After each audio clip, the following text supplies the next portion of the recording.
Halo semuanya, perkenalkan kami dari kelompok 12 akan menganalisa laporan keuangan khususnya pada bagian balance sheet pada PT Ace Hardware Tbk yang bergerak di bidang perlengkapan produk-produk rumah tangga. Balance sheet sendiri adalah laporan keuangan yang memberikan informasi mengenai aset, kewajiban, dan ekuitas perusahaan pada satu poin waktu tertentu. Bisa kita lihat, balance sheet Ace Hardware di sini merupakan kondisi pada tanggal 31 Desember tahun 2020, 2019, dan 2018.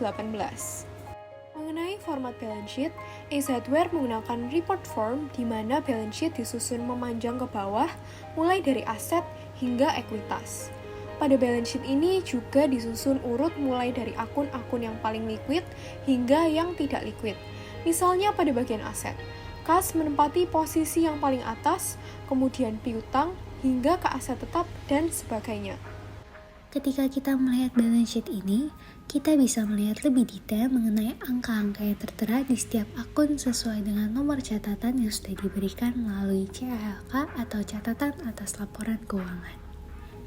Di sini, kami akan memberikan contoh analisa melalui CALK pada akun kas dan setara kas, piutang, dan juga liabilitas.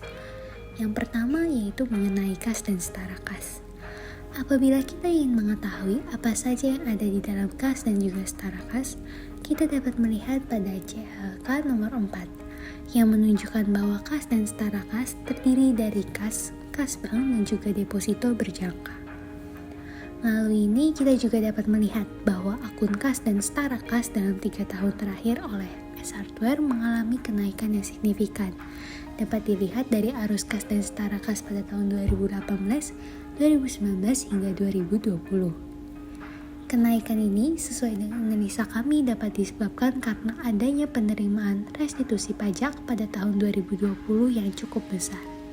Hal ini diterima melalui pengembalian kelebihan bayar pajak yang dilakukan oleh perusahaan pada tahun 2018 lalu, dan disusul dengan kebijakan manajemen yang memang menjaga kas dan simpanan untuk operasi normal perusahaan, di mana seperti yang kita ketahui pada tahun 2020 terjadi pandemi COVID-19 yang menyerang dan berdampak bagi seluruh sektor perdagangan, sehingga perusahaan memerlukan kas yang lebih untuk berjaga-jaga di situasi yang tidak menentu.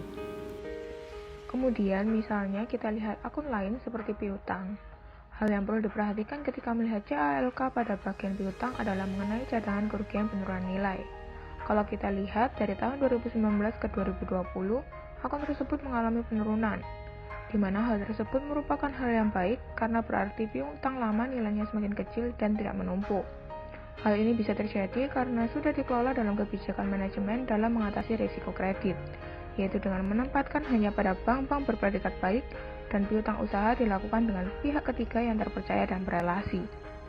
Sedangkan kalau kita analisa di bagian liabilitas, dari tahun ke tahun nominalnya juga semakin naik, dan yang paling tinggi yaitu ada di tahun 2020. Kalau kita lihat di sini, paling signifikan disebabkan karena beban akrual dan hutang pajak. Jika kita melihat lebih detail di CALK, beban akrual mengalami kenaikan yang cukup besar pada rental and service charge dan juga pada jasa profesional.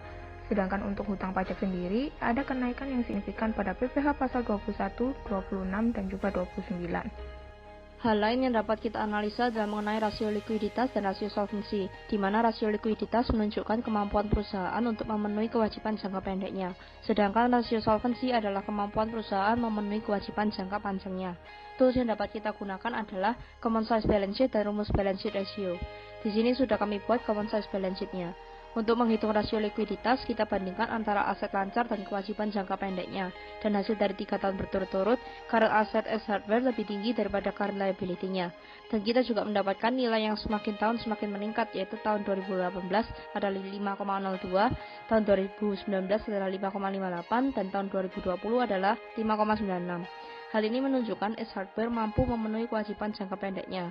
Ace Hardware juga mampu memenuhi kewajiban jangka panjang karena sebagian besar menggunakan modal sendiri daripada menggunakan hutang. Rasio solvensinya juga menunjukkan angka yang cukup stabil dari tahun ke tahun. Jadi kesimpulannya, meskipun saat dianalisa liabilitasnya tadi naik dari tahun ke tahun, tapi perusahaan masih mampu memenuhi kewajiban jangka pendek maupun jangka panjangnya.